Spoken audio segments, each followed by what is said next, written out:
Back to my YouTube channel. आपका स्वागत है मेरे यूट्यूब चैनल में। आज मैं आपके साथ डिस्कस करने वाली हूँ टॉपिक द सेल। और वीडियो स्टार्ट करने से पहले मैं आपसे रिक्वेस्ट करती हूँ कि आप मेरी वीडियोस को अगर आपको पसंद आती है तो आप उन्हें लाइक कीजिए और मेरे चैनल को सब्सक्राइब कीजिए। सो लेट्स स्टार्ट द वीडियो। तो सेल की डिस्कवरी की थी रॉबर्ट हुक ने ईयर 1665 में। और उन्होंने डिस्कवरी कैसे की थी तो उसकी एक स्टोरी है। तो उन्होंने क्या करा था कि जो बॉटल की कॉर्क होती है वो लेके उस पे से उसका थिन स्लाइस लिया था कॉर्क का और उसको माइक्रोस्कोप में चेक करा था। अब जो उस टाइम पे माइक्रोस्कोप, जब रॉबर्ट हुक के टाइम पे जो माइक्रोस्कोप लॉन्च हुए थे तब माइक्रोस्कोप न्यूली लॉन्च हुआ था और माइक्रोस्कोप में इतनी मैग्नीफिकेशन पावर नहीं थी कि उसमें बहुत ज़्यादा क्लियरली नहीं देख सकते थे। तो जब रॉबर्ट हुक ने माइक्रोस्कोप में चेक करा तो उनको क्या दिखा, उन्हें उस कॉर्क के स्लाइस में क्या दिखा, ऐसे छोटे छोटे कंपार्टमेंट दिखे।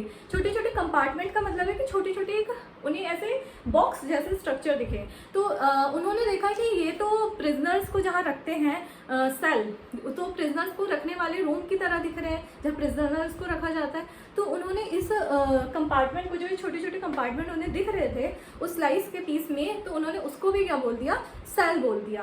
क्योंकि प्रिजनर्स को भी जहाँ रखते हैं आपको पता होगा उस रूम को भी क्या बोला जाता है, सेल बोला जाता है। तो उन्होंने उसके बेसिस पे इसको भी क्या नेम दिया, क्योंकि प्रिजनर्स के रूम जैसे स्ट्रक्चर्स थे तो इन्होंने इसको भी बोल दिया कि ये क्या है, सेल है।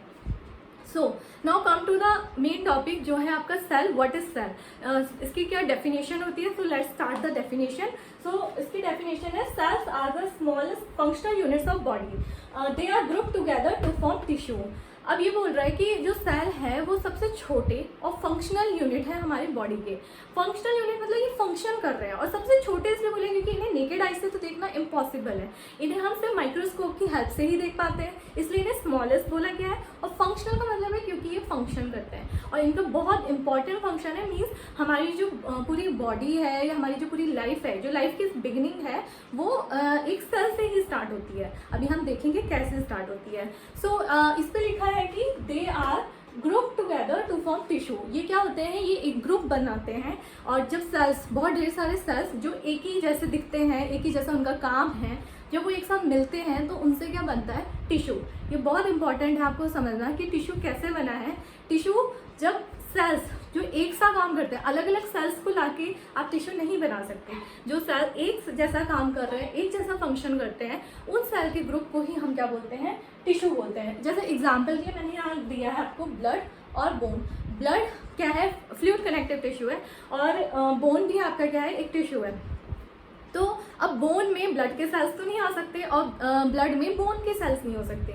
सो टिश्यू क्या है, टिश्यू सेम सेल्स का ग्रुप होता है जो एक ही फंक्शन करता है, तो उसको हम क्या बोलते हैं, टिश्यूज बोलते हैं। सो इसके बाद अगर हम देखते हैं तो टिश्यूज को जब हम ग्रुप करते हैं, जब ढेर सारे टिश्यूज जो सेम फंक्शन कर रहे हैं, जब उनका ग्रुप किया जाता है तो वो क्या बनाते हैं, ऑर्गन्स बनाते हैं। ऑर्गन्स क्या होते हैं, हमारी बॉडी में बहुत से ऑर्गन्स है, आपको पता है, जैसे कि हार्ट है, ब्रेन है, स्टमक है। तो जैसे ब्रेन है तो जो ब्रेन के टिश्यूज होंगे वो क्या काम करेंगे, कौन से होंगे, न्यूरॉन्स हैं, तो वो कैसा फंक्शन करेंगे, मैसेज को ले जाना, मैसेज को लाना, ब्रेन से आपके बॉडी पार्ट तक मैसेज ले जाएंगे। वैसे अगर हार्ट है तो हार्ट का क्या फंक्शन है, आपके ब्लड को पंप करना। पर उसमें हम ब्रेन के तो टिश्यूज नहीं लगा सकते, तो टिश्यूज भी क्या होगा कि सेम ग्रुप होगा, सेम सेल्स का, तो उससे क्या बनेगा, टिश्यू। और जब टिश्यूज को हम ग्रुप करेंगे तो वो क्या बनाते हैं, फर्दर ऑर्गन्स बनाते हैं। फिर ऑर्गन्स को जब हम फर्दर ग्रुप करते हैं तो वो सिस्टम बनाते हैं। सिस्टम क्या होते हैं, जब ऑर्गन्स है, जैसे हमारे अगर हम बात करते हैं, मैंने एग्जांपल में लिखा डाइजेस्टिव सिस्टम और रेस्पिरेटरी सिस्टम। अब जैसे मैं बोलूँ कि रेस्पिरेटरी सिस्टम है, तो रेस्पिरेटरी सिस्टम में कौन से ऑर्गन्स हैं, वो काफ़ी ऑर्गन से मिलके बना है। जैसे कि लंग्स हैं, वो भी ऑर्गन है ना। तो ये क्या है, ये क्या हुआ, रेस्पिरेटरी सिस्टम का, कि वो ऑर्गन से मिलके बना है। डाइजेस्टिव सिस्टम में जैसे इंटेस्टाइन होती है, उस पर भी स्मॉल इंटेस्टाइन है, लार्ज इंटेस्टाइन है, स्टमक है, पैनक्रियाज है, तो ये सारा डाइजेस्टिव सिस्टम में। तो ये सब क्या है, अगर हम पर्टिकुलरली बात करें कि स्टमक, जैसे मैंने यहाँ लिखा था स्टमक, या फिर मैं बोलूँ इंटेस्टाइन, तो ये सब क्या थे, ऑर्गन्स थे। और ऑर्गन्स मिला के क्या बना रहे थे, सिस्टम बना रहे हैं। फिर ये सारे जितने टिश्यूज, ऑर्गन, सिस्टम, ये सब मिलके हमारी बॉडी में ये क्यों ज़रूरी है, सब क्या कर रहे हैं, ये हमारी बॉडी का हीमोस्टेसिस मेंटेन करते हैं। हीमोस्टेसिस का मतलब क्या होता है, इक्विलिब्रियम, हमारी बॉडी का जो बैलेंस है, नेचुरल बैलेंस है जो हमारी बॉडी का, उसे मेंटेन करते हैं और हमारी हेल्थ को भी मेंटेन रखते हैं। क्योंकि अगर सेल में या टिश्यू में कुछ भी इनमें से किसी भी चीज़ में कोई भी इस सिक्वेंस में कुछ भी प्रॉब्लम आएगी तो उससे क्या होगा, आपकी पूरी बॉडी की हेल्थ, ओवरऑल हेल्थ बिगड़ती है, राइट। सो दोस्तों, सबसे पहले हम बात करेंगे सेल के बारे में। अभी हमने देखा था कि सेल से मिलके क्या बना था, टिश्यूज बने थे, और टिश्यूज से मिलके क्या बन रहा था, ऑर्गन बन रहा था। ऑर्गन से मिलके क्या बनेगा, ऑर्गन सिस्टम बनेगा। और ऑर्गन सिस्टम जब कंबाइंड होते हैं अलग अलग तो आपका एक इंडिविजुअल बनता है। पर आपको ये पहले हम सबसे पहले डिस्कस करेंगे सेल के बारे में और उसके बाद हम डिस्कस करेंगे टिश्यूज़ के बारे में। सो वीडियो में बने रहिएगा, और अगर वीडियो अभी तक समझ में आ रहा है और पसंद आ रहा है तो प्लीज़ चैनल को ज़रूर सब्सक्राइब कीजिएगा। सो अब हम बात करते हैं कि सेल क्या होता है। तो सेल क्या है कि the human body develop from a zygote. आप पहले ये समझिए कि जो जाइगोट है वो भी क्या है, एक सिंगल सेल है। ह्यूमन बॉडी कैसे बनी है, हमारी सेल से बनी है। और जो सेल होते हैं वो इतने स्मॉल होते हैं, जैसे मैंने आपको बोला था स्मॉलेस्ट है, तो स्मॉल होते हैं कि वो हमें नेकेड आई से विजिबल नहीं है। वो सिर्फ हमें किससे विजिबल होंगे, हाई मैग्निफिकेशन पावर के माइक्रोस्कोप से ही विजिबल हो सकते हैं। तो आपको ये पता होगा कि जो जाइगोट होता क्या है, तो जाइगोट क्या होता है, जाइगोट ओवम और स्पर्मेटोजोन का फ्यूजन की वजह से जो प्रोडक्ट बनता है उसे हम क्या बोलते हैं, जाइगोट बोलते हैं। तो जो ह्यूमन बॉडी है वो किससे बनी है, वो जाइगोट से बनी है। जाइगोट क्या है, एक सिंगल सेल है, ओके। और ओवम क्या होता है, ओवम फीमेल का जो एग सेल होता है उसे ओवम बोलते हैं, और मेल का जो जर्म सेल होता है उसे स्पर्मेटोजोन बोलते हैं। जब इन दोनों का फ्यूजन होता है तो हमें क्या मिलता है, जाइगोट मिलता है। जो इनका प्रोडक्ट है वो जाइगोट होता है। और फ्यूजन कैसे होता है, रिप्रोडक्टिव प्रोसेस से फ्यूजन होता है। और जो ये जाइगोट होता है वो आगे थोड़े समय के बाद इसमें सेल्स का मल्टीप्लिकेशन होता है और ये क्या बन जाता है, फीटस बन जाता है, okay. So next is a cell consist of plasma membrane inside which there are membranes of organelles floating in a watery fluid called cytosol or cytoplasm।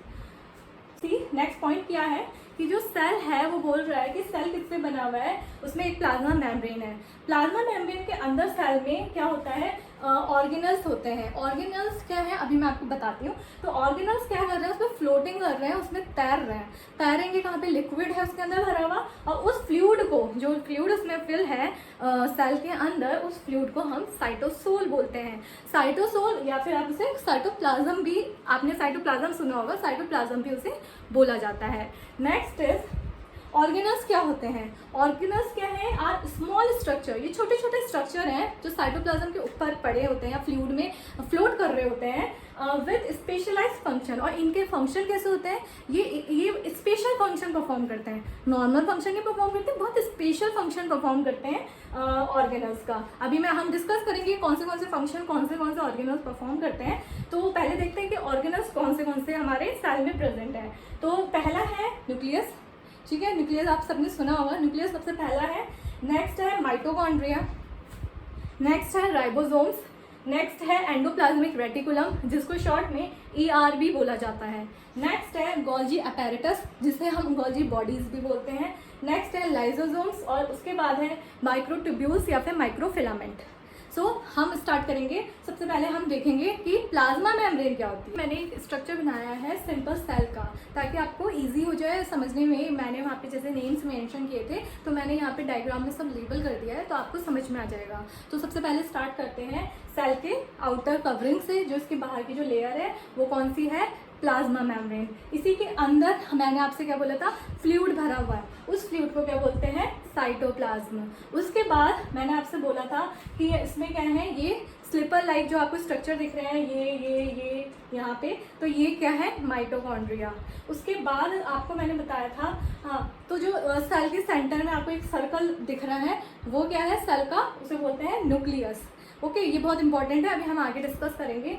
फिर उसके बाद यहाँ पे आपको एक स्ट्रक्चर दिख रहा है जिसके ऊपर छोटे छोटे डॉट्स दिख रहे होंगे, तो ये क्या है, इसे बोलते हैं रफ ER का मतलब क्या था, एंडोप्लाज्मिक रेटिकुलम, पर इसका नाम क्या होगा, रफ ER, क्योंकि इसके ऊपर क्या है, छोटे छोटे डॉट्स हैं।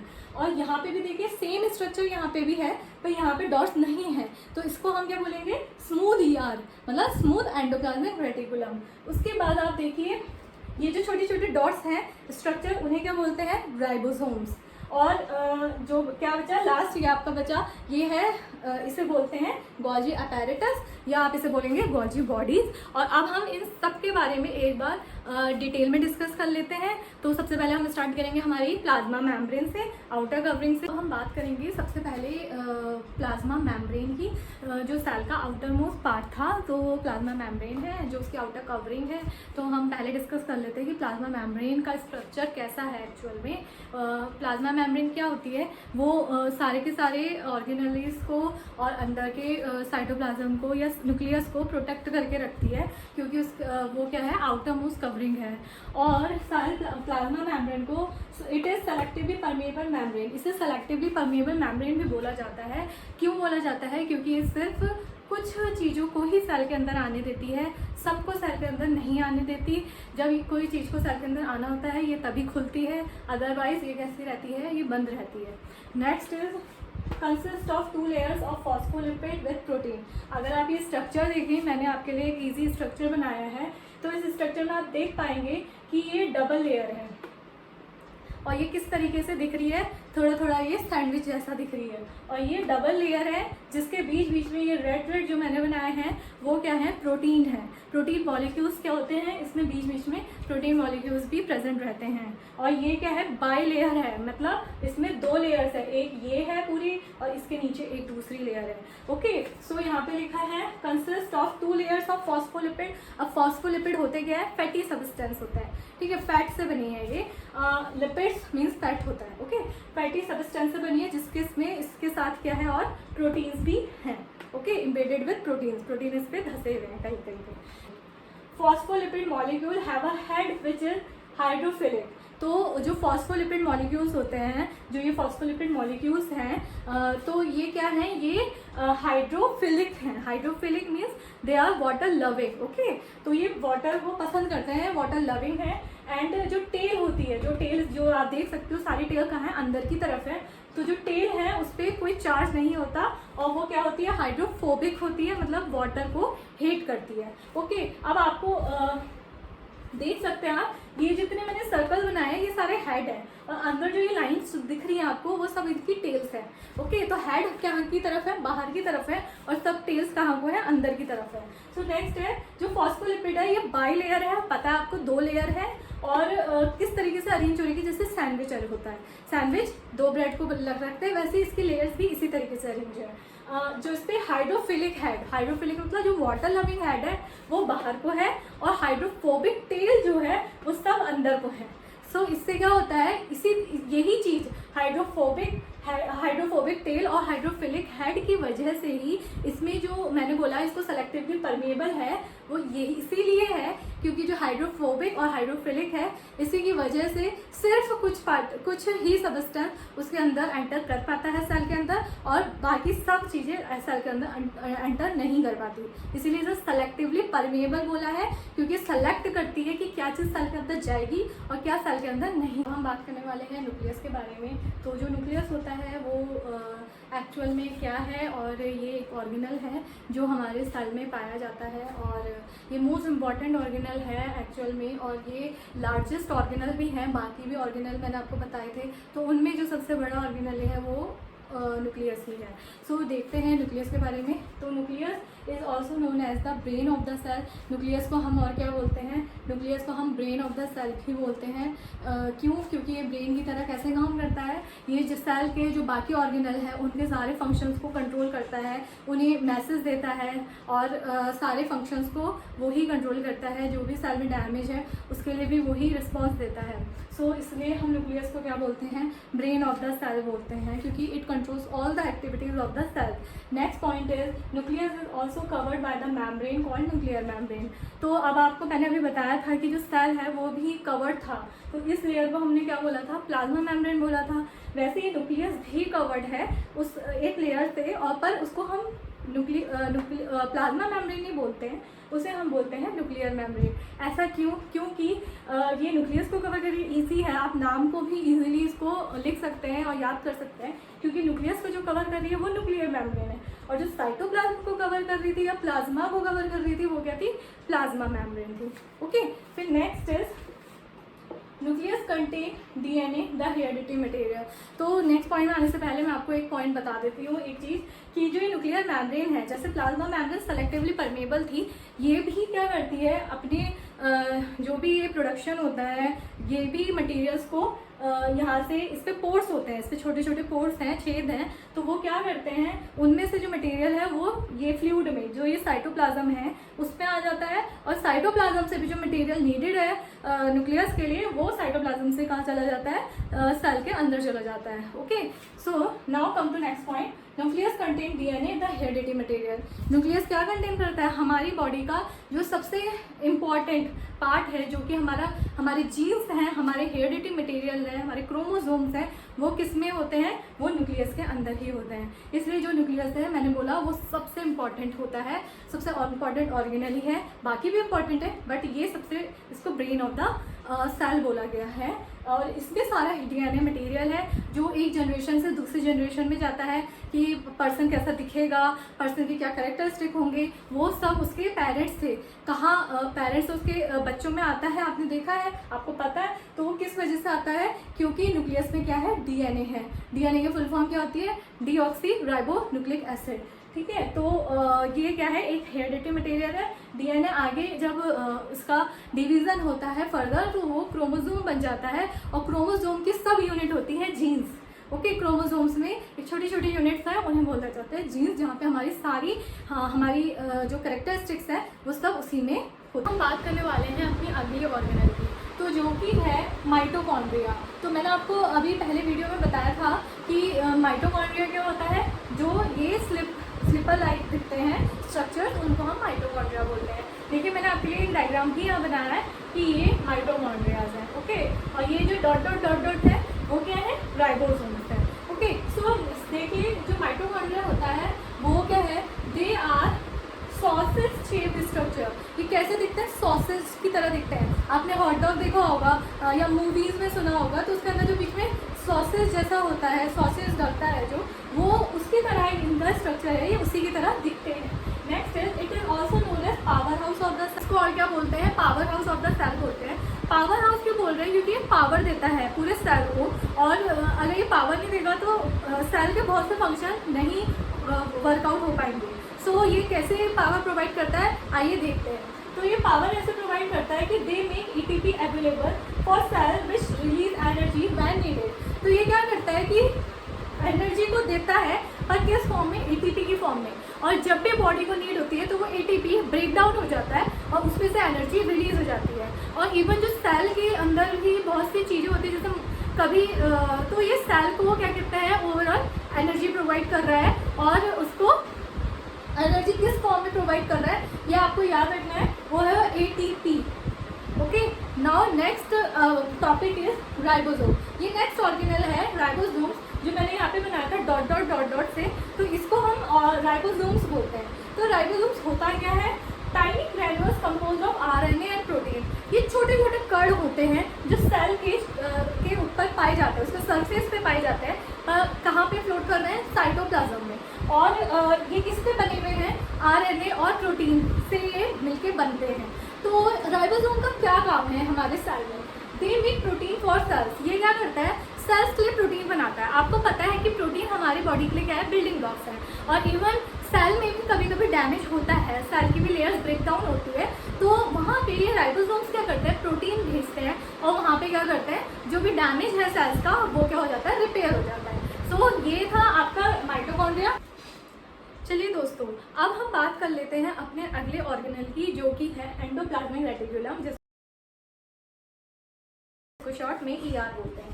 इसका जो वीडियो पिक्चर है वो मैं वीडियो में लिंक कर दूंगी, आप उसको देख सकते हैं। तो सबसे पहले देखते हैं ये होता क्या है, इसका स्ट्रक्चर दिखता कैसा है। तो it is a series of interconnecting canals. ये कैसा दिखता है, ये कैनाल्स हैं जो आपस में क्या है, जुड़े हुए हैं। Okay, next is there are of 2 type. इनके 2 टाइप्स होते हैं। कौन से टाइप्स हैं देखते हैं, स्मूथ एंडोप्लाज्मिक रेटिकुलम और रफ एंडोप्लाज्मिक रेटिकुलम। अब हम पहले बात करूंगी मैं आपसे इस रफ एंडोप्लाज्मिक रेटिकुलम की। रफ एंडोप्लाज्मिक रेटिकुलम क्या होता है, इसमें राइबोसोम्स होते हैं, स्टडेड होते हैं, इसमें गड़े हुए होते हैं राइबोसोम्स, और जिसकी वजह से इसको क्या बोलते हैं, रफ एंडोप्लाज्मिक रेटिकुलम बोलते हैं। और जहाँ पे राइबोसोम्स होंगे, अभी हमने डिस्कस करा था, राइबोसोम्स क्या करते हैं, राइबोसोम्स प्रोटीन सिंथेसिस करते हैं। तो ये रफ एंडोप्लाज्मिक रेटिकुलम क्या करेगा, प्रोटीन सिंथेसिस करेगा। नेक्स्ट जो पॉइंट है वो है, अब आ जाइए स्मूथ एंडोप्लाज्मिक रेटिकुलम में। आप समझ गए होंगे कि जो रफ एंडोप्लाज्मिक रेटिकुलम है उसे रफ इसलिए बोला है क्योंकि उसके सरफेस पे ग्रैन्युल्स हैं। तो जो स्मूथ एंडोप्लाज्मिक रेटिकुलम को हम स्मूथ क्यों बोल रहे हैं, क्योंकि उसकी सरफेस पे कोई ग्रैन्युल्स नहीं मौजूद है, और इसलिए वो कैसा, उसका सरफेस कैसा है, स्मूथ है। और ये क्या सिंथेसाइज करता है, जैसे वो प्रोटीन सिंथेसिस कर रहा है, तो ये क्या सिंथेसिस करता है, ये सिंथेसिस करता है लिपिड्स को। लिपिड्स मतलब फैट्स को, ये फैट्स बनाता है। और जो सेकंड इसका जो फंक्शन है वो है help in detoxification of drugs. तो हमारी बॉडी से ये टॉक्सिन्स को रिमूव करता है, जो हार्मफुल केमिकल्स या हार्मफुल ड्रग्स हमारी बॉडी में आ जाते हैं या होते हैं, उनको उसको ये क्या करता है, स्मूथ एंडोप्लाज्मिक रेटिकुलम उसे रिमूव करता है। सो नेक्स्ट ऑर्गेनल की तरफ जाते हैं, जो कि है गोल्जी बॉडीज और लाइसोसोम। तो गोल्जी बॉडीज कैसा दिखता है, वो उसकी मैंने इमेज आपको आपकी स्क्रीन पे दिख रही होगी। और नेक्स्ट आपका है लाइसोसोम। सो स्टार्ट करते हैं गोल्जी बॉडीज से। तो गोल्जी बॉडीज क्या होती है, they are consist of stacks of closely folded flattened sac. ये कैसे हो दिखते हैं, दिखने में कैसा है गोल्जी अपैरेटस, ये फ्लैटेंड सैक है, एक के ऊपर जैसे पाइल्स, मतलब एक के ऊपर एक ढेर लगा हुआ, आपको ऐसा लगेगा दिखने में। पतली पतली लेयर्स हैं, एक फ्लैट मेम्ब्रेन के सैक हैं, जिसके एक के ऊपर एक सैक्स है, ताकि आपको दिखने में कैसा लगेगा कि जैसे कोई चीज़ का ढेर लगा हुआ है, जैसे कॉपियों का ढेर लगता है, पतली पतली कॉपियाँ होती है, वैसे पतली पतली लेयर्स के एक के ऊपर एक लेयर होती है। तो उसी को हम क्या बोलते हैं, गोल्जी बॉडीज। ऐसा इसका स्ट्रक्चर है, देखने में ऐसा दिखेगा। नेक्स्ट है the protein move from ER to Golgi apparatus where they are packaged into membrane bound vesicle called secretory granules।